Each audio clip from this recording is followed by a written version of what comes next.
দর্শক আমন্ত্রণ, যমুনা টেলিভিশন নিয়মিত আয়োজন 24 ঘন্টায় প্রেজেন্টেড বাই আকিব সানশাইন। রাষ্ট্রীয় শোক চলছে এখনও প্রয়াত প্রধানমন্ত্রী বিএনপি চেয়ারপারসন বেগম খালেদা জিয়ার স্মৃতি প্রতি শ্রদ্ধা জানিয়ে আজও আমরা 24 ঘন্টার আলোচনা শুরু করছি। আপনাদের সঙ্গে আছে মাহফুজ মিশা, আমার সঙ্গে সমসাময়িক রাজনীতি, বিশেষ করে নতুন একটা বছর শুরু হলো এবং যে বছরটি নানা কারণে কাঙ্ক্ষিত বছর, এটি ভোটের বছর।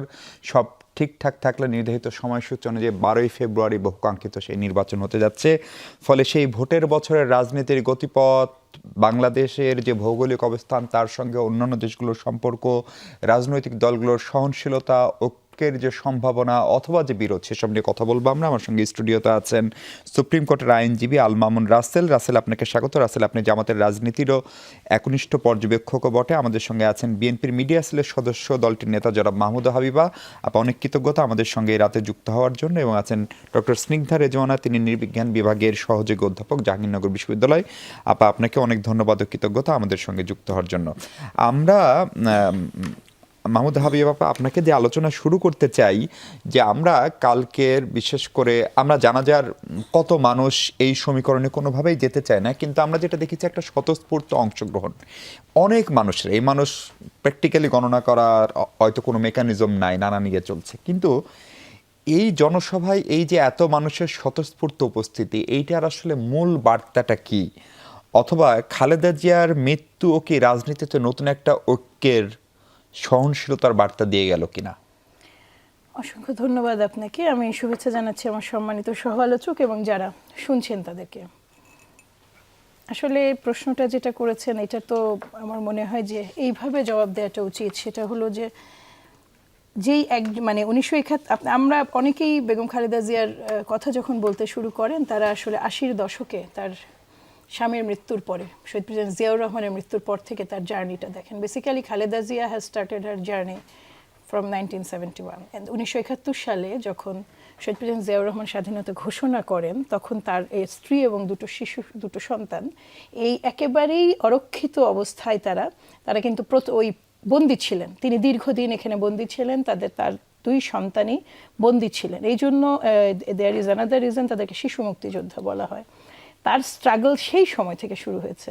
সেই যে স্ট্রাগলটা অত্যন্ত মানে কি বলবো, একজন মেধাবী আর্মি অফিসারের ওয়াইফ, একই সাথে এমন একজন মানুষ যিনি দেশের জন্য ডেডিকেটেড ছিলেন এবং তিনি আসলে দেশকে বেছে নিয়েছিলেন, এমন একজন মানুষের সহধর্মিণী। তারপরে যখন তার হাতে আসলে তার স্বামী রেখে যাওয়া দল এবং দেশের দায়িত্ব এসে পড়লো, প্রথম দিকে তো কেউ ভাবতেও বোধহয় পারেননি যে এটা কত দূর যেতে পারে। আমার মনে হয় যে আমাদের সম্মানিত চেয়ারপারসনের সবচেয়ে বড় গুণটা ছিল তিনি অত্যন্ত সৎ রাজনীতিবিদ। তার মতো মানুষ হিসেবে সৎ, রাজনীতিবিদ হিসেবে সৎ এবং তার নীতিতে অনড় আর অবিচল একজন মানুষ, এটা দুর্লভ। এটা বাংলাদেশের ইতিহাসে দুর্লভ। আপনি যেভাবেই দেখেন না কেন, আমরা যতই বলি না কেন যে তাকে তো অসংখ্যবার মুছে ফেলার চেষ্টা করা হয়েছে। একজন রাজনীতিবিদ যাকে পার্সোনালি মানে তিনি মানে কিছু এক্সট্রাঅর্ডিনারি গুণ আল্লাহর তরফ থেকে নিয়ে এসেছেন। তিনি অসাধারণ, তিনি দেখতে অসাধারণ ছিলেন এবং তার ছিল একটা মানে পাহাড় সমান ব্যক্তিত্ব। আমি একটা ছোট কথা মিশু ভাই বলি, আমরা প্রচুর কথা বলি এবং ম্যাডামের সামনে যে কিন্তু কথা বলা যেত না। আমি এইটুকু আপনাকে নিশ্চিত করে বলি যে উনি কিন্তু শুনতে চাইতেন, কিন্তু তিনি এমন একটা অটল ব্যক্তিত্ব ছিল ওখানে যে কারো পক্ষে বাচালতা করা সম্ভব ছিল না। এই জিনিসটা, এটা কিন্তু আমার ধারণা যে এটা যে কেবল মানে চর্চা করে কখনো পাওয়ার বিষয় নয়। এই জায়গাটায় তিনি যেই স্যাক্রিফাইসটা করেছেন বা তিনি যে অবিচলটা থেকেছেন এই বাংলাদেশের প্রশ্নে, স্বাধীনতার প্রশ্নে, সার্বভৌমত্বের প্রশ্নে, ছোট ছোট কয়েকটা ইনসিডেন্ট না বললেই না, যেটাতে খালেদা জিয়া হয়েছেন 86 আপনি মনে করেন, তার গৃহবন্দী থাকার পরে 86, 2000। এবং আরেকটা জিনিস আপনাকে বলি, তখন বাংলাদেশ জামাতে ইসলামের মানে এটা হচ্ছে আন্দোলন চলছিল, বাংলাদেশ জামাতে ইসলামের হরতাল ছিল। ওই সময় প্রণব মুখার্জি এসেছিলেন, তিনি কিন্তু দেখা করেননি। তার নীতিটা কিন্তু ডিফারেন্ট ছিল। ওটা কিন্তু উনার হরতাল নয়, উনার যুগপৎ আন্দোলনরত দলের হরতাল। কিন্তু সেই হরতালে যেই অবশ্যই যুগপৎ আন্দোলনরত দল ছিলাম আমরা, কাজে ওইটা তো আমাদেরও হরতাল। যেটা আমরা হরতাল ডাকলে আমাদের সহযোগী দলগুলো যেমন সেটা পারফর্ম করতো, তেমনি আমরাও করতাম। সেই সময় আমার খুব 2015 তো আমি একদম ফুল ফাংশনাল পলিটিক্স করছি, তখন আমি নিজে দেখেছি, শুনেছি যে কিভাবে মানুষজন এটা বিরোধিতা করেছে এবং তাকে বারবার বোঝানোর চেষ্টা করা হয়েছে, কিন্তু ওই যে আপনার অটল এবং অবিচল উনি এই বাংলাদেশে বসে থেকে এই বাংলাদেশের গেস্ট হিসেবে যিনি এসেছিলেন, শুধুমাত্র যেহেতু রাজনৈতিক অতিথি হয়ে সেখানেও কিন্তু উনি খুব মানে এই যে তিনি যে খুব স্পষ্টভাবে তার দেশ এবং দেশের স্বাধীনতা সার্বভৌমত্বের পক্ষে যে তার যে স্ট্যান্ডগুলো, আপনি যেটা প্রতিটা দেখেন, সাধারণ মানুষ এগুলো দেখে মিশু ভাই, সাধারণ মানুষ এগুলো নোট করে এবং নোট করেছে বলে গতকালকে আমি জানাজানি একটা কথা শুধু বলি, আমরা কেউ কিন্তু কাউকে আনিনি, মানে আমরা কিন্তু কাউকে বলিনি যে আসো দল হিসেবে, এটা কিন্তু দলের মানুষের মানে জানাজা নয়, এটা সমগ্র বাংলাদেশের জানাজা। এবং আপনি যেটা বলছেন যে আমি নিজেও চেষ্টা করছি, মহিলাদের তো জানাজা যাওয়াটা ওই রকম ভাবে সহজ নয়, আমাদের জন্য আলাদা জায়গা না থাকলে কোনো সুযোগ নাই, আমি পৌঁছাতেই পারিনি, সো আমি আর ট্রাই করিনি। ওখানে আমি মানুষের ঢল দেখে আমি একেবারে বাকরুদ্ধ, আমরা সবাই জানি এটা হবে, কিন্তু দুটো জিনিস আপনাকে মানে উনাকে, জি আমি 30 সেকেন্ড বলছি, উনাকে যখন বাসা থেকে বের করে দিল, ওনার সাথে আমার একটা দেখা করার সুযোগ হয়েছিল, উনার যে চেহারাটা সেদিন আমি দেখেছিলাম, তো আমরা যখন এটা কষ্ট নিয়ে খুব বলতাম, জি মনিল রোডের বাসা উচ্ছেদ হয়ে যায়, আমরা খুব কষ্ট নিয়ে যখন আমরা এটা বলতাম, তখন পরবর্তীতে উনি এটা কাটিয়ে উঠেছিলেন। উনি একটা জিনিস সবসময় বলতেন যে দেশের মানুষ জানে, দেশের মানুষ দেখছে, দেশের মানুষ যে জানে, দেশের মানুষ যে দেখছে, তার উপর নির্যাতন, এইটারই গতকালকে এই যে প্রমাণ। হ্যাঁ, এইটা দেশের মানুষের উপরে ভরসা রেখেছিলেন। জি, এবং দেখুন আপনি যেটা বললেন, আরেকটা কথা 30 সেকেন্ডে শেষ করে, যেটা বললেন আপনি ঐক্য, খালেদা জিয়া সবসময় ঐক্যেরই প্রতীক, খালেদা জিয়া অলওয়েজ ঐক্যের প্রতীক। এবং যেটা হয়েছে সেটা হচ্ছে এখন হয়তোবা এই যে হারিয়ে যাওয়াটা, এটা গোটা জাতির জন্য ক্ষতি। এইটা একটা প্ল্যাটফর্ম বা একটা ওপেন করে দিয়েছে রাস্তা, যেখানে সুযোগ আছে হয়তোবা একসাথে গণতন্ত্রটাকে ফিরিয়ে আনার প্রচেষ্টায় কাজ করা। আপনাকে একটু থামায় রাসেল, আপনার কাছে প্রথম প্রশ্ন হচ্ছে যে ধরেন 25 ডিসেম্বর ছুটির দিন ছিল, বড়দিন, সেদিন তারেক রহমানের ফেরা, তারপরে বেগম জিয়ার মৃত্যু, একটা বিশাল বেদনাদায়ক ঘটনা, রাষ্ট্রীয় শোক চলছে, একটু আগে জামাতের আমিরও জনাব তারেক রহমানের সঙ্গে দেখা করেছেন, ফলে এই সব ঘটনায় পুরোপুরি কি রাজনীতির মাঠ বলি, সোশ্যাল মিডিয়া বলি, সেইখানে জামাতের উপস্থিতি খানিকটা অদৃশ্যমান হলো, নাকি এটা আসলে আপনাদের কৌশলগত কারণে আপনারা এখন একটু জামাতে একটু কম ভিজিবল হচ্ছে? মিশুভ, আপনাকে অসংখ্য ধন্যবাদ আমাকে সুন্দর প্রয়াসে অন্তর্ভুক্ত করার জন্য, সাথে আমার দুইজন সহ প্যানেলিস্টকে ধন্যবাদ জানাচ্ছি এবং যমুনা টিভি যারা দর্শক আছে তাদেরকেও ধন্যবাদ জানাচ্ছি। দেখেন, বেগম জিয়া কিন্তু একটা, আমি মনে করি এটা বিএনপি নেত্রী হিসেবে ধরা হয় না ওনাকে, এখন বাংলাদেশের নেত্রী হিসেবে ধরা হয় বেগম জিয়া। এবং বেগম জিয়া, আপা যে বললেন বেগম জিয়া হচ্ছে ঐক্যর প্রতীক, আমি মনে করি ঐক্যর প্রতীক, এবং উনি বাংলাদেশের নেত্রী হিসেবে পরিণত হয়েছে। দেখেন, আমি আমার লাইফে I have seen 3 janaza in my life and I have attended 3 janaza in my life. Biggest janaza, one is আল্লামা দেলোয়ার হোসেন সাইদি, দ্বিতীয় ওসমান হাদি, তৃতীয় বেগম জিয়া। এই 3টি জানাজা আমি নিজে উপস্থিত ছিলাম। এই 3জন ব্যক্তি বাংলাদেশে এত জনপ্রিয় কেন হয়েছে, দল মত ঊর্ধ্বে উঠে কেন হয়েছে? এই 3টি ব্যক্তির একটা সিমিলারিটি আছে। দ্য ওয়ান সিমিলারিটি ইজ, এই 3টি ব্যক্তি আধিপত্যবাদ বিরোধী ছিল। যেভাবে এই মাওলানা দেলোয়ার হোসেন সাইদি ছিল, সেভাবে ওসমান হাদি ছিল, সেভাবে বেগম জিয়া ছিল। এই 3টি ব্যক্তি ইসলামের প্রতি তাদের সফটনেস অনেক বেশি ছিল। আপনি দেখেন, বেগম জিয়ার একটা বক্তব্য আমার 2013 সালে, বেগম জিয়া এমন একটা বক্তব্য আমি খুব চমৎকৃত হয়েছিলাম, তখন আমি বিশ্ববিদ্যালয় শেষ করেছি। কিন্তু ওনার বক্তব্যটা, উনি বলেছেন আওয়ামী লীগের সমস্যা মুক্তিযুদ্ধ বা রাজাকার নিয়ে নয়, আওয়ামী লীগের সমস্যা ইসলাম নিয়ে। তার মানে ইসলাম প্রতি তার একটা ভালোবাসা, আপনি দেখেন বেগম জিয়ার এই যে অবস্থা, যে জনপ্রিয়তা, এই জনপ্রিয়তাটা হয়েছে ভারত আধিপত্যবাদ বিরোধী তার অবস্থান। তিনি আপোষহীন ওনাকে বলা হয়, আধিপত্য বিরোধী নেত্রী বলা হয়, এবং ইসলামের জন্য তার যে ভালোবাসা, এবং উনি এই পর্যন্ত যতগুলো ঐক্য করেছেন সবগুলো ইসলামী দলের সাথে। এবং কি ওনাকে যখন ইন্ডিয়াতে ডাকা হয়েছিল, যে ওনাকে বলেছে যে আপনাকে ইসলামী দলগুলো ছাড়তে হবে, ওনার যে প্রশ্নের উত্তর উনি যে চমৎকার করে উত্তর দিয়েছেন, আমি যদি এখন ইসলামী দলগুলোকে ছেড়ি, তাহলে এটা যদি এক্সট্রিমিস্ট হয়ে যায়, তাহলে এটা আমার দেশের জন্য ভালো হবে না। তার মানে কি, এই যে একটা ধর্মের এর প্রতি একটা ভালোবাসা, এটাকে বেগম জিয়াকে দেশীয় নেতৃত্বে পরিণত করেছে, বাংলাদেশের নেতৃত্বে পরিণত করেছে। এখন দেখেন, বাংলাদেশের আজকে বর্তমানে যে অবস্থা দেখছেন, বর্তমানে সব কিছু ধরে বেগম জিয়া, এটা কিভাবে হয়েছে? কিভাবে? আপনি দেখেন, দল মত নির্বিশেষে আপনি প্রত্যেকটা, এমনকি জামাত তো ঘোষণা দিয়ে বেগম জিয়া জানাজাতে অংশগ্রহণ করেছে, ঘোষণা দিয়ে। কিন্তু আপনি দেখেন আল্লামা দেলোয়ার হোসেন সাঈদীর সেখানে তাকে পছন্দ করুক বা না করুক, তাকে মানে তার দলকে ও পছন্দ করুক বা না করুক, কিন্তু আল্লামা দেলোয়ার হোসেন সাঈদীকে সবাই পছন্দ করতো। ওসমান হাদি জানা যায়, আপনি কি মনে করেন কি ঘোষণা দিয়ে হয়েছে? ঘোষণা দিয়ে হয়নি। কেন হয়েছে? এই যে মানুষ, মানে এই জন্য আমাদের বর্তমানে পলিটিশিয়ান যারা আছে, we have to know the pulse of the people. জনগণের পালস বুঝতে হবে। আমরা যদি এই যে ভারতীয় আধিপত্যবাদ আজকে 54 বছর আমাদেরকে যেভাবে নিষ্পেষিত করেছে, আজকে যদি বর্তমান পলিটিশিয়ানরা আজকে যদি সেই জিনিসটা যদি তাদের মাথায় যদি না ঢুকে, তাহলে মনে করতে হবে তারা বাংলাদেশ থেকে ছিটকে পড়ে যাবে, বাংলাদেশের রাজনীতি থেকে ছিটকে পড়ে যাবে। জামাতের ভিজিবিলিটি কি গত 2 সপ্তাহে একটু কমলো, 1-2 সপ্তাহে? না, আমি তো মনে করি না। জামাতের যে আয়োজনগুলো, জামাত ছাত্র শিবিরকে আমি দেখেছি তারা প্রত্যেকটা উপশাখায় তারা দোয়ার অনুষ্ঠান করেছে, দোয়ার আয়োজন করেছে। এবং কি জামাত সবচেয়ে অবাক হবেন, এই বেগম জিয়া যে জানাজার, এটা জামাতের যে ফেসবুক পেজ আছে, অফিসিয়াল ফেসবুক পেজে লাইভ করা হয়েছে।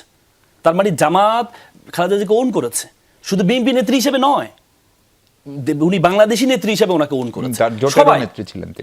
সবার জন্য করেছে। এবং কি যে আজকে যে ঐক্য ঘোষণাটা দিয়েছে, আপনি জামাতের আমিরে গিয়ে যে ঐক্য ঘোষণাটা দিয়েছে, কেন করেছে? উনি এই যে বেগম জিয়ার জায়গা থেকে আলাদাভাবে সেটা নিয়ে আলোচনা করবো। আমি একটু ডক্টর স্নিগ্ধা রেজওয়ানা আপনার কাছে আসতে চাই। আপা, আমাদের এখন ধরেন নির্বাচন সামনে, কিন্তু বিশেষ করে বেগম খালেদা জিয়ার মৃত্যুর পরে আমাদের এরকম একজন পলিটিশিয়ানও রইলেন না যার রাষ্ট্রের প্রধান হওয়ার কোনো অভিজ্ঞতা আছে। ফলে হ্যাঁ, একটা টিম আছে, হয়তো মন্ত্রিসভায় ছিলেন, তারেক রহমান সাহেবের একটা 17 বছরের একটা নির্বাসন জীবন, সেখানে অনেক ধরনের ইনপুট তাকে হয়তো দেওয়া হয়েছে, তার আচরণেও সেটা প্রকাশ পাচ্ছে। কিন্তু এটা একটা বড় চ্যালেঞ্জ কিনা 18 কোটি মানুষের দেশে, যে আমাদের আগে রাষ্ট্র চালিয়েছেন এরকম কোনো পলিটিশিয়ান এখন রইলেন না। হ্যাঁ, আপনাকে অনেক ধন্যবাদ মিশক। এটা আপনি একদম ভেরি ইম্পর্টেন্ট, মানে এই যে একটা টাইমটা, মানে আফটার 5th অগস্টের পরবর্তীতে আমরা তো একটা ট্রানজিশন টাইমের মধ্যে দিয়ে যাচ্ছি। এবং এই ট্রানজিশন টাইমে যেটা হয়েছে যে আপনি দেখবেন যে ভীষণ অস্থিতিশীল একটা পরিস্থিতি। তো সেই জায়গাটা থেকে Khaleda Zia was one and only person, মানে উনি একমাত্র ছিলেন যিনি কিনা এক ধরনের পূর্ব অভিজ্ঞতা বলেন অথবা ম্যাচিউরিটি বলেন, এবং যে সিচুয়েশন, আমি এটাকে বলি সিচুয়েশনাল পলিটিক্স বলে একটা শব্দ আছে, যে সিচুয়েশনে উনি ওয়ান অ্যান্ড অনলি পারসনের যে কথা থাকে না, যে রাজনৈতিক মুরব্বী। মানে একটা দেশে যখন এত ক্যাওয়েটিক একটা সিচুয়েশন তো বিরাজ করছে, আমরা হয়তোবা, এবং এটা খুব interesting somehow along the line, যে উনি যে ফিলসফিতে বিলিভ করছেন, উনি চান বা না চান, এবং নট অনলি ইন্টারনাল, আপনি দেখবেন যে ওনার যে জানাজাটা নিয়ে আপনি আলাপ করছিলেন বা বাকি কিছু, দেখবেন যে এটা খুব রেয়ার তো না, যে আমরা পাকিস্তান এবং ইন্ডিয়ার মতো দুটো পরাশক্তিকে এরকম একটা মঞ্চে একত্রিত করতে পারাটা। তো ওখানেও কিন্তু ক্যাওয়াস। তো ওনার এই যে ইভেন দ্য পারসন ডেথ, মানে নো মোর, কিন্তু তার যে একটা এসেন্স, সেই এসেন্সে যে এই যে একটা এমনকি বিএনপিও সেটা অন করে। কারণ ধরেন অনেকদিন ধরেই তারেক রহমানই আসলে প্রত্যক্ষভাবে দল চালান, কিন্তু টিল নাও তারেক রহমান দলের ভারপ্রাপ্ত চেয়ারম্যান, মানে চেয়ারপারসন বেগম খালেদা জিয়া ছিলেন। হ্যাঁ, তো সেটা আসলে আমার কাছে মনে হয় যে this is a very bad time, মানে আমাদের সবাইকে যেতে হবে, মানে we can not deny the matter of fact. But এই যে সময়টা ছিল, ইভেন দো উনি যদি তারেক রহমান যদি অ্যাক্টিং চেয়ারও হতো, থাকে না কিছু বিষয় যেখানে আপনি আসলে ওই ক্যাওয়াসটাকে মিটিগেট করতে পারবেন। কারণ আমি যেটা দেখতে পাচ্ছি, সামনের দিনটা যে দলই আসুক না কেন, তার জন্য যে খুব স্মুথ হয়ে যাবে, সব কিছু একদমই হয়ে যাবে, সেরকম কিছু কেউ কিন্তু আর রইল না। এটা হচ্ছে একটা শূন্যতা। কিন্তু একই সাথে এটাও তো সত্য যে রাজনীতির যে পট, এটা কিন্তু আবার বিশাল বড় একটা পরিবর্তনকে ডিমান্ডও করে, নেতৃত্ব গঠন একটা সুযোগও করে দেয়।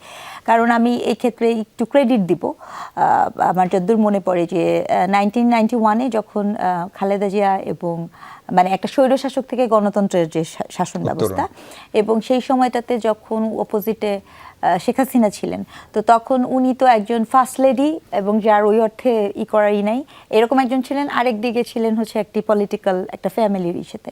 তো সেখানে দ্য ওয়ে শি অ্যাপ্রোচড, এবং আমি এক্ষেত্রে একটু মানে দ্যাটফিন ভাষায় একটা কথা বলতেই চাই, যে 1991 to 1996 বিএনপির যে পিরিয়ডটা, এবং সেই পিরিয়ডে আপনার একটা মাঝখানে মনে হয় 92-93 একটা ইন্ডেক্সও আছে, যে যেখানে বাংলাদেশের মানুষ হচ্ছে স্বাধীন ছিল, এবং it was there are many good things BNP has been done. Which was absolutely opposite, মানে 2000 থেকে 2006, এটাও আমি বলতে চাই, কারণ 2000 থেকে 2006 there are lots of mistakes। 2001 থেকে 2006, হ্যাঁ 2001 থেকে 2006 অনেক ভুল এবং অনেক হিস্টোরিক্যাল মিস্টেক, ঐক্যজোট, 4 দলীয় ঐক্যজোটের অনেক কিছু, সেটা হয়তো পরবর্তী সময় আসলে বলবো। কিন্তু একটা এটা একটা ব্যাক পয়েন্ট থাকতে পারে। আমি এখন জানি না যে পলিটিক্যাল দল বিএনপি যারা করেন তারা বলতে পারবেন। হিস্টোরিক্যালি আমরা যখন ম্যাথোডোলজিক্যালি কথা বলি, হিস্টোরিক্যালি আপনি খেয়াল করবেন যে যখনই বাংলাদেশ কোনো ট্রানজিশনাল মোমেন্টের মধ্যে দিয়ে গেছে, সামহাও সেটা মেজর জিয়াউর রহমানের সময়কালীন থেকেও, কিন্তু যখন ট্রানজিশন পিরিয়ড যায় এবং তখন যখন বিএনপি এই টেক ওভারটা করেছে, অ্যাজ এ দলের কথা বলছি, তার ওই সময়কালীন শাসন ব্যবস্থাটা কিন্তু খারাপ না, টু বি ভেরি, মানে এটা পজিটিভ, ভালো, ভালো। এবং সেটা ওই যে আবার ওই যে স্বৈরশাসন থেকে গণতন্ত্রে আসার ওই সময়টা তো ভালো। একইভাবে এই সময় একটা ট্রানজিশন হচ্ছে, সেটা হয়তো বা শাসন ব্যবস্থার ট্রানজিশন না, কিন্তু জনমন, রাজনীতি, এটার একটা বিশাল বড় ট্রানজিশন। এখন আমি জানি না যে সেটাকে কিভাবে অ্যাসিমিলেট করবে নতুন নয়া বাংলাদেশের নতুন তরুণদের চিন্তা। ইট ওয়াজ রিয়েলি অ্যাবসোলিউটলি ডিফারেন্ট, এবং এখানে অনেকগুলো বিষয় আছে। আমি একদম উইথ ডিউ রেসপেক্ট নিয়ে বলতে চাই, রিলিজিয়ন আর উগ্রপন্থা এক জিনিস না, কোনোভাবেই, একেবারেই না। এবং কোনোভাবেই কোনো রিলিজিয়ন একচ্ছত্রভাবে যে উগ্রপন্থা ধারণ করে তাও না, সেটা একদম সকল রিলিজিয়নের মধ্যেই নানা ধরনের মৌলবাদিতা আছে, নানা ধরনের বিষয় আছে। তারপরে আপনি একটি ভীষণ বড় একটা শক্তিশালী সরকার ছিল বিগত 15 বছরে, তাদেরকে যখন আপনি আন্ডারগ্রাউন্ড করে দিয়ে রেখেছেন, যখন আন্ডারগ্রাউন্ডে রেখেছেন তখন তিনি তো আপনার আউট অফ কন্ট্রোল, আপনি তো তাকে কিছু করতেই পারবেন না। তো তার কি হবে, সে কি করবে, এই যে অনেক অনেক চ্যালেঞ্জ, এইটাকে কিভাবে জনাব তারেক রহমান, যদি আমি ধরে নেই যে, কারণ বিএনপির গঠনতন্ত্র অনুযায়ী কিন্তু এখন যদি উনাকে দায়িত্বটা নিতে হয়, তাহলে আমি যতদূর জানি যে উনাকে কিন্তু একটা অ্যাসেম্বলি ডাকতে হবে, এবং সেভাবে কিন্তু দায়িত্ব নেবে। এবং আমি ব্যক্তিগতভাবে শিক্ষক হিসেবে প্রত্যাশা করব গণতান্ত্রিক চর্চাতে নিজের দলের মধ্যেও গণতন্ত্র আসা উচিত, it will back up them. But এই যে করাটা, এটা যদি উনি হয়েও যান, ওনার জন্য কিন্তু একটা বিশাল বড় চ্যালেঞ্জ। আপা আপনাকে একটু থামাই, আমি আবার একটু হাবিবা আপা, তারেক রহমান সাহেবের সঙ্গে বিশেষ করে ভারতের পররাষ্ট্রমন্ত্রী আসলেন, পাকিস্তানের জাতীয় পরিষদের স্পিকার আসলেন, সার্কভুক্ত প্রায় সব দেশের পররাষ্ট্রমন্ত্রীরা এসেছেন। আমরা আমাদের সমসাময়িক সময়ে ধরেন রাষ্ট্রপতি জিল্লুর রহমান, আওয়ামী লীগের সময় তিনি রাষ্ট্রপতি ছিলেন, অনেক সিনিয়র পলিটিশিয়ান, হোসেন মোহাম্মদ এরশাদ যে 9 বছর বাংলাদেশের শাসন ক্ষমতায় ছিলেন, তাদের মৃত্যু দেখেছি, কিন্তু এইরকম আলোড়ন সেটা ফেলতে পারেনি নিঃসন্দেহে। বিশেষ করে ভারতের পররাষ্ট্রমন্ত্রী, এবং যে পররাষ্ট্রমন্ত্রী শুধু পররাষ্ট্রমন্ত্রী না, সুব্রমণিয়াম জয়শঙ্কর, যিনি ভারতের বৈশ্বিক এবং অভ্যন্তরীণ রাজনীতিতে বড় ফ্যাক্টর, খুবই জাদরেল কূটনীতিকও ছিলেন, ফরেন সেক্রেটারি ছিলেন, তিনি আসলেন। তিনি তারেক রহমানের কাছে নরেন্দ্র মোদীর শোক বার্তা হস্তান্তর করেন। আরেকজন রাজনাথ সিং আজকে বাংলাদেশ হাইকমিশনে গিয়ে তিনি যে লিখেছেন, সেখানে লিখছেন যে বাংলাদেশ ভারত সম্পর্ক উন্নয়নে বেগম জিয়ার যে ভূমিকা, সেটি ভারত সারা জীবন মনে রাখবে। ফলে বাংলাদেশ ভারত সম্পর্কের যে টানাপোড়েন ছিল, বিশেষ করে 5 আগস্টের পরে, অথবা যেটাকে আগে বাংলাদেশের লোক, যে বিশেষ করে বিএনপি বলছিল যে আমরা পিপল টু পিপল কমিউনিকেশন চাই, দলের সঙ্গে না, সেইটা খানিকটা কাটলো কিনা, তারেক রহমান জয়শঙ্করের বৈঠক সেই বার্তা দেয় কিনা, এবং অন্য সব দেশের সরকারের যারা প্রতিনিধি, তারা সরকার প্রধানের সঙ্গে বৈঠক করেছেন, জয়শঙ্করের সঙ্গে প্রফেসর ইউনূসের সাক্ষাৎ হয়নি আনুষ্ঠানিকভাবে। সেটার অর্থ কি, এই যেটা ভারতীয় সেনাপ্রধান আগেই বলেছিলেন যে তারা একটা নির্বাচিত সরকারের জন্য অপেক্ষা করছে, ফলে সেইটা কোনো শুভ ইঙ্গিত বহন করে কিনা? দেখুন, আপনি অনেকগুলো প্রশ্ন করেছেন। আমি শুধু এইভাবে শুরু করি যে আপনি যাদের সাথে তুলনা করলেন, এটা তুলনাযোগ্য আমি মনেই করি না। আমি জাস্ট বলছি যে যেহেতু প্রেসিডেন্ট, এখানে কিন্তু বেগম খালেদা জিয়া এই মুহূর্তে তিনি সাবেক প্রধানমন্ত্রী, সাবেক 3 বারের প্রধানমন্ত্রী, বাংলাদেশের বৃহত্তম দলের চেয়ারপারসন। এইটা কিন্তু তার পরিচয় না। শুধু যদি একটা দলের প্রধান হিসেবে তাকে ট্রিট করা হতো কোনোভাবেই, আপনি দেখেছেন একটা মিনি সার্ক কিন্তু এখানে আজকে এতগুলো বছর, শুধু নেপালকে বাদ দিয়ে মিনি সার্ক কিন্তু এখানে, আমি বলছি যে মন্ত্রী পর্যায়ের ছাড়া, ওনাদের কে ছিলেন নেপালে, ওনাদের অন্য মিনিস্টার, অন্য মিনিস্টার, শিক্ষা, তো একটা মিনি সার্ক কিন্তু আজকে এত বছর পরে ফর্ম হয়ে গেছে। এই জিনিসটা হচ্ছে সুদীর্ঘ কাল, যখন দেখুন, আবারও আপনাকে আমি বলি, প্রথম এবং প্রধান কথা, আমি আমার মানে সম্মানিত সহযোগীর সঙ্গে দেখুন, আধিপত্য বিরোধী শব্দটা আমি কেন বলতে চাই না জানেন, যে আমরা জিওপলিটিক্যাল রিয়ালিটিতে বসবাস করি। আপনার স্বাধীনতা সার্বভৌমত্বকে অটুট রেখে আপনার কার্যকরী সম্পর্ক প্রতিটা দেশের সাথে যদি আপনি তৈরি করতে না পারেন, আপনি কিন্তু দেশ চালিয়ে নিতে পারবেন না। আজকে 80-র দশকের যদি আমি শহীদ প্রেসিডেন্ট জিয়াউর রহমানের আপনি আন্তর্জাতিক সম্পর্ক নীতি দেখি, তিনি যেমন মানে আপনি ভারতের সাথে তার ফাংশনাল রিলেশনশিপ ছিল, একই সাথে তিনি কিন্তু পাকিস্তান বলুন, চায়না বলুন, আপনার ওআইসি বলুন, আপনি ইউরোপ বলুন, আমেরিকা বলুন, তিনি ইরাক ইরানের মধ্যস্থতা করেছেন। এটা কিন্তু একটা একেবারে এক্সট্রিম লেভেল, মানে আমি বলবো একটা অপটিমাম লেভেল আন্তর্জাতিক সম্পর্ক পরিচালনার মানে যে দক্ষতা, সেটা তিনি দেখিয়ে গেছেন। বেগম খালেদা জিয়া, যিনি আমাদের সম্মানিত চেয়ারপারসন, তিনিও কিন্তু তার সময়ে আর মানে এই আন্তর্জাতিক এই বিশেষ করে কূটনৈতিক সম্পর্কে বাংলাদেশ কখনো নতজানু হয়নি, কোনো সুযোগই ছিল না। আপনি জানেন যে আমাদের তাদের সাথে যে পানি নিয়ে ডিসপিউট ছিল, অনেক ধরনের সিচুয়েশন হয়েছে, মামলা করা পর্যন্ত বহুদূর আমরা গিয়েছি, কিন্তু একই সাথে এইটাও কিন্তু খুব ক্লিয়ার করা হয়েছে যে দল হিসেবে বাংলাদেশ জাতীয়তাবাদী দল কখনোই কোনো দেশের তাবেদার হবে না। ফলে এই জিনিসটা যেটা আমার নিজের মনে হয় এই সফরটাকে কেন্দ্র করে, যে বেসিক্যালি পার্টি বা ব্যক্তির সাথে সম্পর্ক যে ভারত দল হিসেবে ভারত মানে দেশ হিসেবে ভারতের জন্য একেবারেই সুখকর না, সেটা তারা আমার ধারণা রিয়েলাইজ করা শুরু করছে। এটা আরো আগে থেকে হয়তো তারা নানাভাবে মানে ভিতরে ভিতরে কেউ তো আর তার ভুল স্বীকার করতে চায় না, এটা সম্ভবও না। আর এত বড় বৃহৎ দেশ, যাদের একটা আচরণগত বড় ভাই সুলভ ব্যাপার আছে, তাদের পক্ষে তো ভুল স্বীকার করতে চাওয়াটা সত্যিই খুব কঠিন বিষয়। কিন্তু তারা যেমন ধরেন এটাকে আমরা এই বিষয়টাই আমরা এই জিনিসটাকে একটা গুড জেস্টার হিসেবে ওই পর্যন্তই রাখতে চাই। আপনি যেটা বললেন যে আলাদাভাবে এই যে আশাটা, এটা তো আমি যতটুকু জানি আসিফ নজরুল সাহেবের সাথে তার দেখা হয়েছে, কিন্তু বাকি যে বিষয়টা কেন তারা সরকারের সাথে মিট করেননি, এটা উপদেষ্টার সাথে এক্স্যাক্টলি, তো যেটা হচ্ছে ওইটা কিন্তু আমার মানে ধারণা কম। কিন্তু আমি ব্যক্তিগতভাবে বিশ্বাস করি যেখানে তারেক রহমান না, এটা যদি উনি যে কেউ থাকতেন বাংলাদেশ জাতীয়তাবাদী দলের, সেই ক্ষেত্রেও কিন্তু নিঃসন্দেহে তারা এই বেগম মানে সম্মানিত মানে আমাদের যিনি চেয়ারপারসন, তিনি অতটুকু ডিজার্ভ করেন যে তিনি এই জিনিসটা পৌঁছে দিতে তারা আসতেন।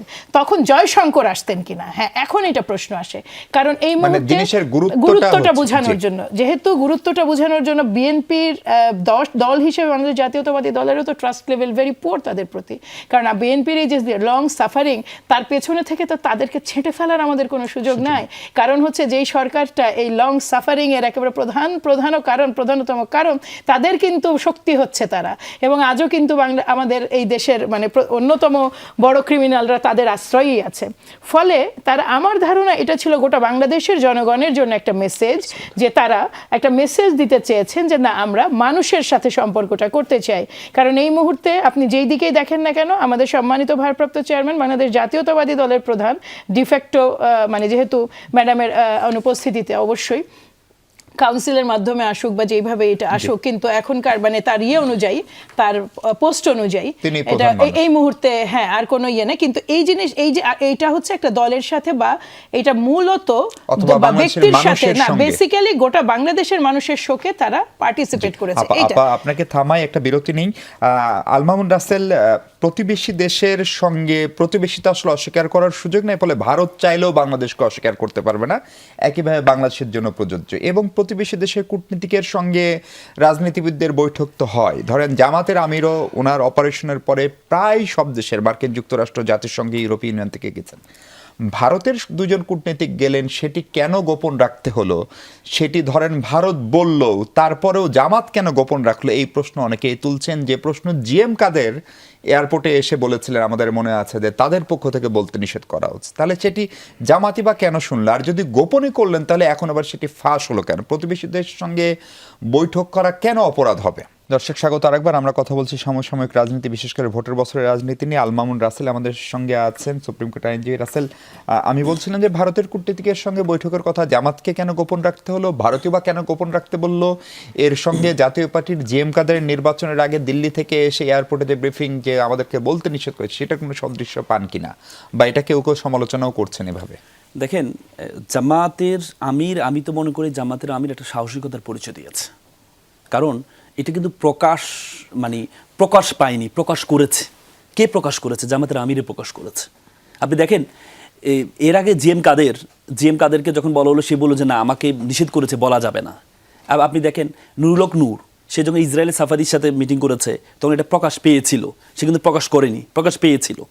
জামাতের আমিরের এটা কিন্তু মানে নিজে প্রকাশ করেছে। এখন আপনি প্রশ্ন করতে পারেন তাহলে এটা এখন তখন করে নাই কেন? দেখেন, জামাতের আমিরের সাথে উনি যখন অসুস্থ ছিলেন তখন ওনার সাথে দেখা করতে গিয়েছেন, সৌজন্যতা বোধ, যে অনেক কূটনীতি দেখা করতে গিয়েছেন। কেউ একজন দেখা করতে আসছে আপনার কাছে, এসে বলল যে আমি আপনার সাথে দেখা করছি, আপনি এই জিনিসটা আপনাদের অফিসিয়াল ফেসবুক বা এটা প্রয়োজন নেই। যেমন আমি ওই দিন আমার বাড়ি কুমিল্লা 14 গ্রামে আমি রিসেন্টলি গত শুক্রবারে গিয়েছিলাম। তো যাওয়ার পর আমি একটা রেস্টুরেন্টে বসছিলাম, কিছু বিএনপি এবং জামাতের দুই পক্ষের লোকজন আসছে, এসে কথা বললো। এরপরে জামাতের একজনে একটা ছবি তুললো, তো বিএনপির ভাইটা বললো যে ভাই আল্লাহর রাস্তায় ছবিটা পাবলিশ করেন না। কেন? আমি বললাম পাবলিশ করলে সমস্যা কি? বললো যে আমরা সবসময় জামাতের বিরুদ্ধে কথা বলি, এখন যদি একসাথে চা খাচ্ছি তখন এটা আবার মানুষ ভালোভাবে দিবে না। তার মানে মানুষের সেন্সটা দেখেন। কারণ আমার কাছে যেটা মনে হয়, ভারত কেন নিষেধ করেছে? ভারত নিষেধ করেছে এই জন্য, কারণ ভারতের সবসময় একটা জামাত ফোবিয়া তাদের মধ্যে কাজ করে। সবসময় বলেছে যে জামাত ক্ষমতা আসলে দ্বিতীয় আফগানিস্তান হয়ে যাবে, অথচ যদিও এখন আফগানিস্তানের সাথে তারা ঐক্য করছে, মানে তারা এটা করছে। এবং আরেকটা বিষয় হচ্ছে, এটা একটা বিষয় যে আমরা সবসময় জামাত ফোবিয়াতে আছি, জামাতের এগেনস্টে কথা বলি, এখন জামাতের সাথে মিটিং করলে এটা আবার অন্যরকম হয়ে যায়, মানে এটা দ্বিচারিতা হয়ে যায়। এই জন্য একটা হতে পারে। আরেকটা হতে পারে এই রিসেন্টলি যে কার্যকলাপগুলো, বা তারেক রহমান সাহেব যখন বাংলাদেশে আসার পর থেকে যে কার্যকলাপগুলো, ভারতের যে কার্যকলাপগুলো দেখছেন, ইন্ডিয়া টুডেতে যে নিউজগুলো দেখছেন, ইন্ডিয়া টুতে বলছে যে it's good news for India, যে তারেক রহমান 17 বছর পর আসছেন। এবং আনন্দবাজার পত্রিকা আপনি দেখেছেন, ভালো খবর বটেই না, আনন্দবাজার পত্রিকা বলছে হঠাৎ করে 17-18 দিনের আগে যিনি বলেছেন তার হাতে নেই, হঠাৎ করে নিয়ে আসছেন, এটা এই জন্যই আসছেন তারা মুক্তিযুদ্ধ এবং ভারতকে পুঁজি করে তারেক রহমান দেশে আসছেন। তার মানে তারা যে ভাষাগুলো ব্যবহার, তাদের কথা হচ্ছে তারা এই যে আপনি রিসেন্টলি প্রধানমন্ত্রীকে যে চিঠিটা, নরেন্দ্র মোদী যে চিঠিটা তারেক রহমানকে দিয়েছেন, যে আপনার নেতৃত্বে আমরা দুই পক্ষ একসাথে কাজ করতে চাই, তার মানে কি তারা আলটিমেটলি বিএনপির সাথে কাজ করতে চায়। বিএনপির সাথে কাজ করতে চায়, ভারত বাংলাদেশে আবার কাজ করতে চায়, এখন যেহেতু বিএনপির সাথে কাজ করতে চায়, এখন যদি জামাতের সাথে মিটিংটা বসে তাহলে বিএনপি হয়তো একটা কষ্ট পেতে পারে, এই জন্য হয়তো তারা নিষেধ করেছে। আচ্ছা, আমি প্রায় মানে 2005 থেকে ধরেন কূটনীতি নিয়ে কাজ করি। আমার বোঝাপড়া হচ্ছে ভারতের রাষ্ট্রদূত যান নাই, ফার্স্ট সেক্রেটারি এবং আরেকজন কূটনীতিক গিয়েছিলেন ফার্স্ট সেক্রেটারি লেভেলের। ফলে এইটা ধরেন তারা যদি গোপন করতে বলেও, আমরা যদিও ভারতীয় হাইকমিশনের ভাষ্য এখনো পাইনি, আমি নিশ্চিত তারাও এটা নিয়ে হয়তো একটা বিবৃতি দিতে বাধ্য হবে। ফলে এইটা ধরেন ওনারা বললে, ওই সময় সুইজারল্যান্ডের রাষ্ট্রদূত গেছেন, আমার যত মনে পড়ে চীনের রাষ্ট্রদূত গেছেন, এটা আমির সিনিয়র পলিটিশিয়ান, ওনার একটা অপারেশন হয়েছে, একদমই সুস্থতা কামনায় ফ্রুটস এবং ফুল নিয়ে গিয়েছিলেন। আমি আগে থেকেই অনেকেই এটা জানি। ফলে এইটা জামাতকে কেন গোপন করতে হলো? এক, দ্বিতীয় কথা হচ্ছে, আপনি যদি গোপন করার অঙ্গীকার তখন করেন, তাহলে যে সাহসিকতার কথা আপনি বলছেন রয়টার্সের কাছে, সেটাও কি আপনি কথা দিয়ে ওয়াদার বরখেলাপ করলেন কিনা? দেখেন, গোপন বিষয়ে কোনো আনুষ্ঠানিক কোনো মিটিং ছিল না। এটা হচ্ছে একটা মানুষকে অসুস্থ ছিল, তাকে দেখা করতে গিয়েছে, দেখা করতে গিয়ে আবার বলে দিয়েছে যে আপনি, কারণ জামাতে তো হচ্ছে যারা দেখা করতে গিয়েছে তারা অফিশিয়াল ফেসবুকে এবং আপনারা আমাদেরকে দাওয়াত দিয়েছেন, সেটা তারা দিয়েছে। যখন একটা ভারতের পক্ষ থেকে গিয়ে তারা বললো যে আমরা আসছি আপনাকে দেখা করতে, কিন্তু এটা প্রকাশ করা দরকার নাই, সৌজন্যতা বোধ। এরপর রয়টার্সের এটা দেখেন, রয়টার্স প্রশ্ন করেছে যে ভারত আপনাদের সাথে কাজ করতে চায় না, ভারত আপনাদের সাথে কাজ, আপনারা যে ভবিষ্যতে আপনারা যে ক্ষমতা আসে আপনি কিভাবে চলবেন, ভারত আপনার কাজ করতে চায় না। তো জামাত বলে ভারত যদি আমাদের কাজ করতে না চায় তাহলে ভারত আমাদেরকে দেখতে আসে কেন?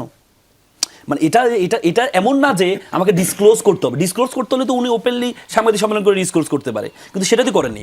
উনি করেছেন একটা প্রশ্নের মধ্যে যখন ওনাকে প্রশ্ন করা হয়েছে যে ভারত আপনাদের সাথে কাজ করতে চায় না, কারণ ভারত মনে করে আপনারা যদি ক্ষমতা আসেন তাহলে উগ্রবাদীরা ক্ষমতা আসবে। তো তখন উনি বললো যে ভারত যদি আমাদের কাছে কাজ করতে নাই চায় তাহলে ভারত আমাদেরকে দেখতে আসে কেন? তার মানে ভারতের জায়গা থেকে উনি প্রশ্নের কারণে প্রশ্নটা উত্তর দিয়েছে। দেখেন, আমি আপনাকে যেটি বলতে চাই, বেগম জিয়ার বিষয়ে বেগম জিয়া একবার বলেছেন যে আমরা সবার বন্ধুত্ব চাই, কিন্তু আমি কাউকে প্রভু চাই না। আজকে যদি সামনে আগামী যারা সুপার পাওয়ারে যারা আসবে, আপকামিং পাওয়ার, তারা যদি আজকে সেই বন্ধুত্বের জায়গা থেকে প্রভুত্বে পরিণত হয়, তাহলে মনে করতে হবে বাংলাদেশ আবার, আপনি দেখেন গত আওয়ামী 17-18 বছর রিজিমটা, যে ফ্যাসিজম যে রিজিমটা, এই রিজিমটার জন্য আওয়ামী লীগ যেভাবে দায়ী, আমাদের আইডির ভাষা অ্যাবটর হিসাবে ভারতও তেমনি দায়ী। কারণ ভারতের কারণেই, না হলে আপনি দেখেন বেগম জিয়া রাষ্ট্রপতির সাথে কেন দেখা করেন? এই জন্য দেখা করেননি কারণ আওয়ামী লীগ যে গত 17-18 বছর বাংলাদেশের উপর নির্যাতন করেছে, কারণ তারা ভারত এতদিন পর্যন্ত বন্ধুত্ব করেছে বাংলাদেশের সাথে করেনি, আওয়ামী লীগের সাথে করেছে একটা দল বা এখন বর্তমানে ভারত যদি বলে যে আমরা বিএনপির সাথে বন্ধুত্ব করতে চাই, it's the very alarming for upcoming Bangladesh. তাহলে অবশ্যই বিএনপি এখানে প্রকাশ করতে হবে যে ভারত যদি বন্ধুত্ব করতে চায় আমাদের সাথে করলে হবে না, বাংলাদেশের সাথে করতে হবে। আল মামুন রাসেল, কিন্তু ধরেন আওয়ামী লীগের সময় অন্তত একাধিকবার খোদ মির্জা ফখরুল ইসলাম আলমগীর ভারতীয় হাই কমিশনের বাসায় গিয়েছেন, নাস্তা করেছেন, সেটি নিয়ে বিএনপি প্রেস রিলিজ দিয়েছে, আমরা সেটা কভার করেছি। তখনও বিএনপির ভারত নিয়ে যে অবস্থান সেটা সম্ভবত একই রকম ছিল। সেইখান থেকে প্রশ্নটা আসছে। আমি ডক্টর স্নিগ্ধা রেজনা, প্রতিবেশী এবং বাংলা কিছু বলতে চাচ্ছি, আপার কাছে আমি একটু পরে আসি, না হলে ন্যায্য তো হবে না, কারণ আপা আগের বার দুবার বলেছেন। আপনি একটু যদি বলেন যে ভারতের সঙ্গে বৈঠক করলে এই বৈঠক, বাংলাদেশে ভারতের এম্বাসি রয়েছে, ভারতে বাংলাদেশের হাই কমিশন রয়েছে, আমরা ভারতের হাই কমিশনারকে অন্তর্বর্তী সরকার 6 বার তলব করেছে, আমাদের হাই কমিশনারকে 2 বার তলব করা হয়েছে। ফলে কূটনীতির তো ভাষা আছে, ফলে পলিটিশিয়ানদের সঙ্গে বৈঠক খুবই স্বাভাবিক ঘটনা। যুক্তরাষ্ট্রের সঙ্গে বৈঠক করলে যদি সেটা গোপন করতে না হয়, ভারতের সঙ্গে বৈঠক করলে গোপন করাটা আসলে দুই পক্ষেরই দুর্বলতা কিনা? না, দুই পক্ষের দুর্বলতা থেকে খুব গুরুত্বপূর্ণ, একজন নাগরিক হিসেবে, একজন শিক্ষক হিসেবে আমার কাছে একটা বিষয় পরিষ্কার না। আমি যদি আপনাকে বলি এই মুহূর্তে যে আপনি বিষয়টা গোপন রাখবেন, এবং আপনি যদি আসলে পাবলিক ফোরামে এই ধরনের কোনো ক্যাম্পেনিংয়ের সাথে আসলেই যুক্ত থাকেন যে আমি হচ্ছি প্রতাপশালী এবং আমাকে একটি ভারত বিদ্বেষী মনোভাব তৈরি করা যদি ক্যাম্পেনিংয়ের প্রধানতম রাজনৈতিক এজেন্ডা হয়ে থাকে, সেক্ষেত্রে আমি বললেই আপনি এটা শুনবেন কেন? যদি শুনে থাকেন তার মানে এখানে একটা কূটনৈতিক যোগাযোগ আপনি মেইনটেইন করতে চান। তার মানে বাস্তবতা তো এটাই না যে আপনি, এবং সেটা চাওয়াটা তো কোনো অপরাধ না। এটাই আমি আসছিলাম, সেটা চাওয়াটা কোনো অপরাধ না, এবং বাস্তবতা কি এটাই না? কারণ আমি স্পষ্ট করতে চাই যে এই 2025-এ প্রতিটি দেশের সাথে প্রতিটি দেশের একটি কূটনৈতিক সম্পর্ক থাকবে, এবং এটা খুব স্বাভাবিক। এটি শুধু বাংলাদেশের জন্য সত্য না, সেটি বাংলাদেশের জন্য যেমন সত্য, ভারতের জন্য সত্য। এবং এইখানে এই কূটনৈতিক সম্পর্ককে এতটা পলিটিক্যাল ক্যাম্পেনিং করার যে প্রজেক্টটা, সেই প্রজেক্টটা আমি বুঝবো যতক্ষণ পর্যন্ত আপনি ওই দাবিটি করেছেন, যেটা একদমই যৌক্তিক দাবি, যে এরকম একটি রাষ্ট্রের ইন্টারভেনশনের কারণে বিগত 3-4 বছর ধরে, মানে 3 টার্মের আমাদের নির্বাচন হয়নি, এবং সেটা খুব স্পষ্ট বার্তা, একদম স্পষ্ট বার্তা। কিন্তু তারপরের গল্পটাতে আমি আপনি বললি আমি শুধু নির্বাচন হয়নি তা না, ভারত তার পররাষ্ট্র সচিবকে পাঠিয়ে আরেকটি দলকে নির্বাচনে যেতে বাধ্য করেছেন। এবং এই বিষয়ে আমার এবং আমি আরো বলি, শুধু বাংলাদেশ না, আপনি যদি ট্র্যাকে দেখেন, শুধু বাংলাদেশ না, ভারতের এই যে দাদাগিরি যে ব্যাপারটা, সেটা নেপালেও হয়েছে, সেটা মালদ্বীপে হয়েছে, শ্রীলঙ্কাতে হয়েছে, সে প্রত্যেক জায়গা থেকে কিন্তু শুধু বাংলাদেশ রেজিস্ট করেনি, এই রেজিস্ট্রেশন কিন্তু সবাই করেছে।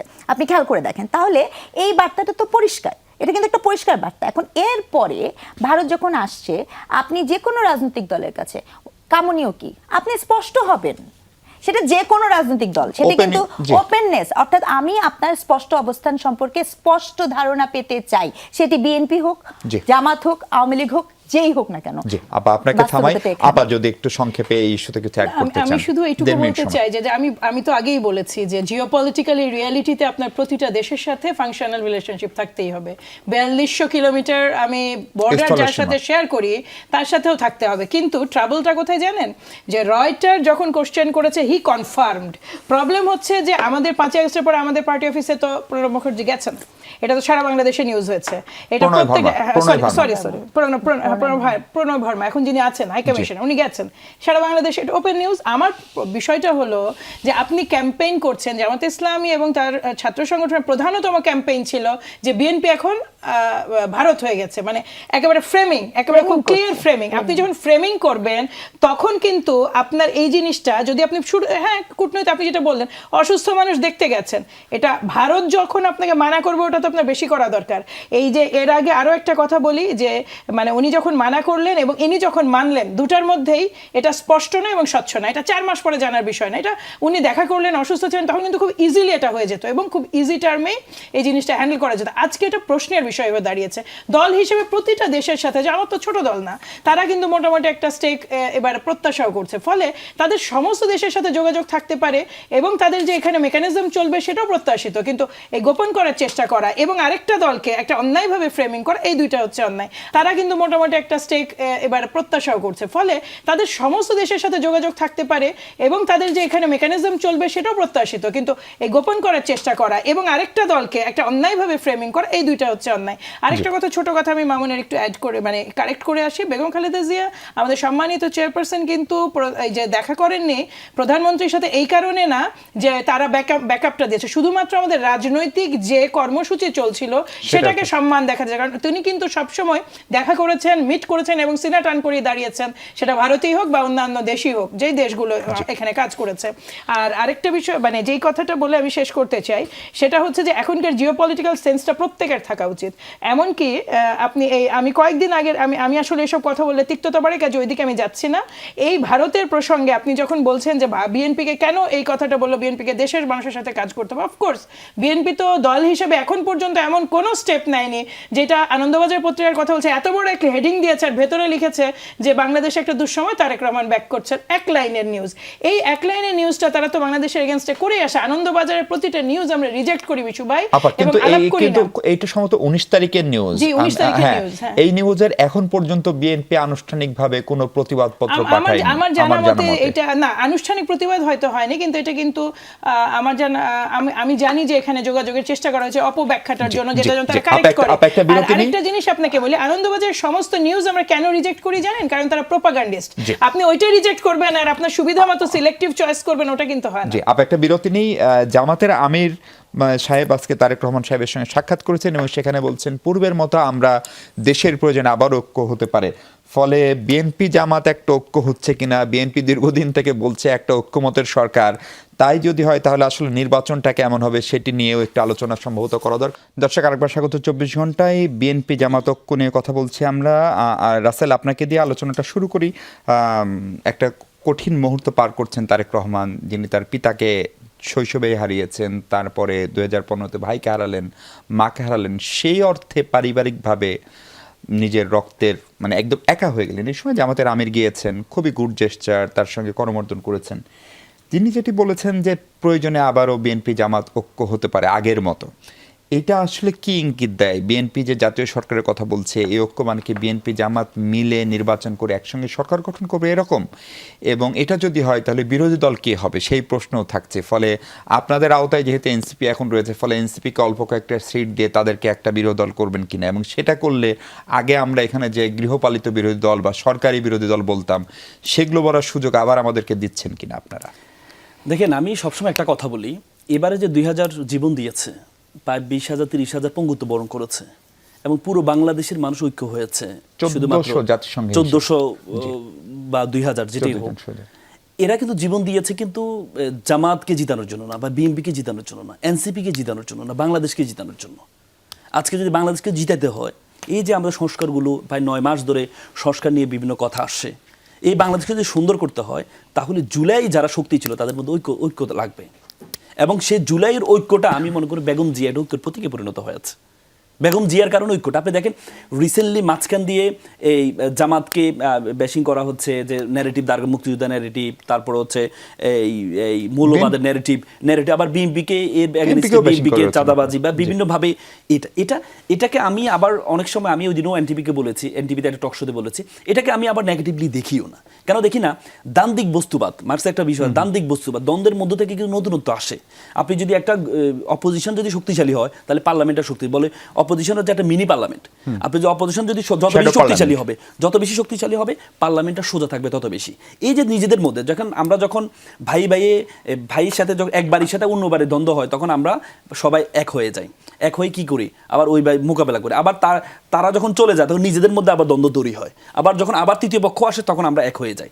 জামাত বিএনপি অনেক বছরের তাদের একটা সম্পর্ক, অনেক বছরের সম্পর্ক। বাংলাদেশের জন্য তারা এই সম্পর্কটা করেছে। এই সম্পর্ক করতে গিয়ে এখন হচ্ছে যেহেতু বাংলাদেশের প্রয়োজনে জামাত কিন্তু এই কথাটা অনেক আগ থেকে বলছে, জাতীয় সরকার লাগবে, ইউনিটি গভর্নমেন্ট, জাতীয় সরকার দরকার। বাংলাদেশকে যদি এখন সুন্দর করতে হয় তাহলে বিরোধী দল কি হবে? না, বাংলাদেশকে আমি বলেছি কিছু সময়ের জন্য বাংলাদেশের জাতীয় সরকার দরকার। কেন? মানে এই যে সংস্কারগুলো দরকার। বাংলাদেশের যদি আপনি দেখেন, আপনি বারবার আপনি বলেন যে হচ্ছে আপনি কাউকে মাছ ধরে দিলেন এক কথা, আর একটা মাছ ধরা শিখিয়ে দিলেন। বাংলাদেশকে যদি সুন্দর করতে হয়, সংস্কারগুলোকে ভালোভাবে করার জন্য কিছু সময়ের জন্য একটা ইউনিটি গভর্নমেন্ট প্রয়োজন আছে, সেটির কথাই বলেছেন। আল মামুন রাসেলের ব্যাখ্যার সঙ্গে আপনি কতখানি একমত সেটা একটি প্রশ্ন, এবং দ্বিতীয় প্রশ্ন হচ্ছে হচ্ছে যে সরকারকে আসলে চ্যালেঞ্জের মুখে ফেলা, জবাবদিহিতার মুখে ফেলা, সেটাই তো মূলত বিরোধী দলের কাজ। আপনারাই আমাদেরকে দীর্ঘদিন বলেছেন, বিশেষ করে জাতীয় পার্টি বিরোধী দলের যে ভূমিকায় ছিল। ফলে রাসেল যেটা বলছেন সেটাই যদি শেষ পর্যন্ত হয়, এবং আপনারাও একটা জাতীয় সরকারের কথা বহুদিন বলে আসছেন, জাতীয় সরকার হলে কি আসলে বিরোধী দল বলে কিছু থাকবে না আপা? দেখুন, আমি মামুনের ব্যাখ্যার সাথে এই মানে একটা পার্টে আমি যেটা বুঝি, ঐক্য বলতে যেটা বোঝায় সেটা হচ্ছে যে কোনো ধরনের আমাদের যে জুলাইয়ের মানে যে আমাদের স্পিরিটটা বা যেইটা আমরা মানে সত্যি কথা ৩৪শে জুলাই যেটাকে বহন করে নিয়ে এসেছে এতদূর পর্যন্ত, সেইটাকে অটুট রাখা, ওই পয়েন্টে সবাই এক। এমনকি নির্বাচন অনুষ্ঠান করতে গেলেও প্রপারলি শুধু সরকারের কাজ নয়, এটা মিশু ভাই, এটা শুধুমাত্র আইন শৃঙ্খলা রক্ষাকারী বাহিনীর কাজ নয়, এটা সর্বতোভাবে প্রতিটা রাজনৈতিক দলেরও সক্রিয় সহযোগিতা ছাড়া এই নির্বাচনকে ভালো মানে চমৎকার একটা নির্বাচন করা সম্ভব নয়। ওই জায়গাটাতে আপনার মোটার দাগের একটা ঐক্য অত্যন্ত প্রয়োজন। একটা ফাংশনাল গভর্নমেন্ট চালাতে হলে একটা ফাংশনাল বিরোধী দল ইজ আ মাস্ট। আপনি যেই অর্থেই দেখেন না কেন, আমরা যখন জাতীয় সরকারের কথা বলেছি তখন আমি ব্যক্তিগতভাবে, আপনি জানেন আমাদের 31 দফা প্রিএম্বলেই আছে এটা, জাতীয় সরকার গঠন, নির্বাচনের পরবর্তী জাতীয় সরকার। এটার অর্থটা হচ্ছে যে গুরুত্বপূর্ণ দায়িত্বগুলোতে সরকারি দল এবং বিরোধী দল যদি সমন্বয় করে থাকে তখন একটা আপনার ফাংশনাল গভর্নমেন্ট রান করা সম্ভব। আদারওয়াইজ একটা ভেরি পাওয়ারফুল গভর্নমেন্ট, একটা উইক বিরোধী দল কিংবা ওই পাওয়ারফুল গভর্নমেন্টের অন্তর্ভুক্ত বিরোধী দল কোনোভাবে আরেকটা ঘটনা, আপনি যাই বলেন না কেন, ক্রুড পাওয়ার অলওয়েজ একটা মানে ফিয়ার ফ্যাক্টর, এটা যে কোনো গণতন্ত্রের জন্য অশনি সংকেত। ফলে ওই জায়গাটাই আমার মনে হয় যে এই ধরনের, এখানে যখন ঐক্যের কথা বলি, প্রত্যাশার কথা বলি, আমরা সেইটাই প্রত্যাশিত হই যে যারা বিরোধী দলে আসবেন তারা যেন পাওয়ারফুলি এবং তারা মানে প্রপারলি কোয়ালিটি মানে এটা তাদের পারফর্ম করতে পারেন, রেসপন্সিবিলিটিটা, এইটা হচ্ছে জরুরি।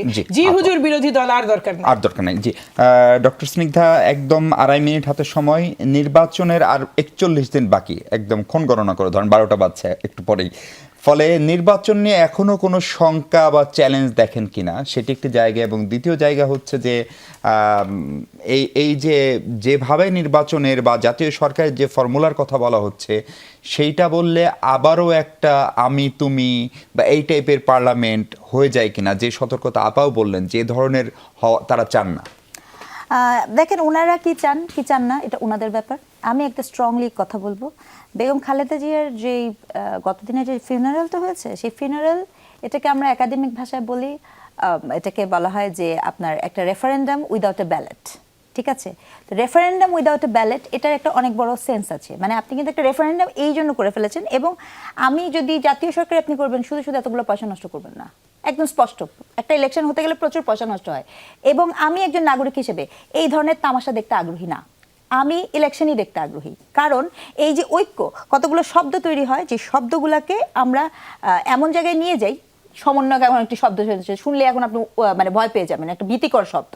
এখন এই ঐক্য আমার কাছে কিছুটা ভীতিকর লাগে, কারণ আমি কিছুক্ষণ আগে দেখছিলাম স্টেটসম্যানসে আমাদের বিগত যিনি প্রধানমন্ত্রী আছে, তিনিও এক্স্যাক্টলি ঐক্য শব্দ দিয়েই উনি ইউনিটি হতে বলছেন। তাহলে এই যে ইউনিটি হওয়ার বক্তব্যটা এই পলিটিক্যাল রেটরিকের মধ্যে একজন জনগণ হিসেবে আমি মোটেই দেখতে চাই না, কারণ এখানে খুব স্পষ্ট তো অবস্থান আছে। এখন মনে করেন কেউ একজন এসে বলল যে এরকম তো আপনার কাছে আছে, মানে একদম প্রমাণ ধরে, এভিডেন্স বেজে আমি বলছি, যে মনে করেন কেউ বলছে যে আমি অনেকগুলো বিল্ডিং ভেঙেছি, বিকজ বিল্ডিং ভেঙেছি অথবা আমি ভাঙচুর করেছি, এবং এটা হচ্ছে আমার প্রতিবাদের ভাষা। ওকে, এখন আপনি তাকে নিয়ে যে ঐক্য করবেন, আই ডিসএগ্রি, এটা হতে পারে না। এই ঐক্যকে কোনোভাবেই সমর্থন করা যোগ্য না, কারণ আপনি ধ্বংসাত্মক বিষয় নিয়ে এসে ঐক্য করবেন। আমার দেশ ওই পরিস্থিতিতে নাই, আমার দেশের বেকারত্ব সমস্যা তৈরি হয়েছে, আমার দেশের মানুষের অর্থনৈতিক সমস্যা তৈরি হয়েছে, আমার দেশের অনেক কিছু নাজুক হয়ে গেছে।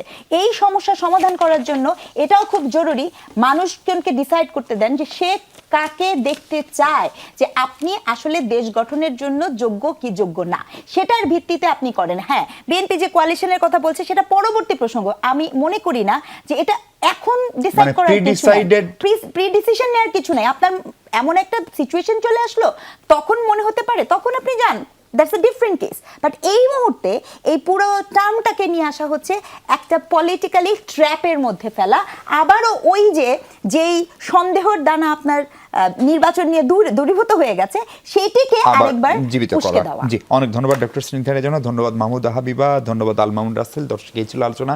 ভালো থাকুন সবাই, নিরাপদে থাকুন, শুভরাত্রি।